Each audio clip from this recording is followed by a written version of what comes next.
Hey everyone, क्या आप laser hair reduction कराना चाहते हैं? तो कुछ पॉइंट्स जो आपको जानना बहुत ही इंपॉर्टेंट है। तो LHR जो है ये एक प्रोसेस है, ना कि एक वन टाइम फिक्स ट्रीटमेंट है। इसका मतलब ये है कि हमें लेज़र हेयर रिडक्शन कई सेशंस में कराना होता है। एक बार में हमारे पूरे हेयर रिड्यूस नहीं होते हैं। और रिडक्शन का मतलब होता है हेयर कम होना, ना कि परमानेंटली रिमूव होना।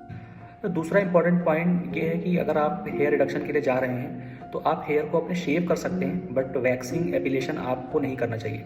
अदरवाइज लेज़र की इफेक्टिवनेस कम हो जाएगी, क्योंकि जो लेज़र्स होते हैं वो मेनली हेयर्स के रूट पे जो मेलानिन होता है उसको टारगेट करते हैं। और आप जब हेयर को एपिलेट करते हैं तो आप कुछ मेलानिन को भी बाहर ले लेते हैं, इसलिए लेज़र्स की एफिकेसी कम हो सकती है। सो थर्ड इंपॉर्टेंट पॉइंट, जो लेज़र्स होते हैं वो मेलानिन को टारगेट करते हैं, इसलिए जो डार्कर हेयर होते हैं, आपके थोड़े थिक हेयर हैं, वो इजीली लेज़र से रिमूव हो जाते हैं। लेकिन जो फाइन हेयर्स हैं, जिनको हम वेलस हेयर कहते हैं, उनमें थोड़ा टाइम लगता है, तो वो कई सेशंस में रिमूव हो पाता है। Fourth important point specially females के लिए है, अगर उनमें कोई मेडिकल कंडीशन जैसे कि PCOS की कंप्लेंट्स है, तो आप सबसे पहले आप उसको एड्रेस करिए, अपने डॉक्टर से मिलिए, PCOS का ट्रीटमेंट लीजिए, उसके बाद ही LHR के लिए जाइए। अदरवाइज हार्मोनल इफेक्ट की वजह से आप एक बार रिडक्शन कराएंगे हेयर्स का और वो हेयर्स फिर से ग्रोथ हो जाएंगे, तो आपको बहुत ही सेटिस्फैक्ट्री रिजल्ट्स नहीं मिल पाएंगे।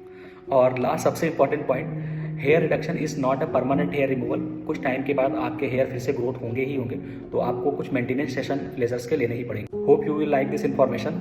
Thanks for watching.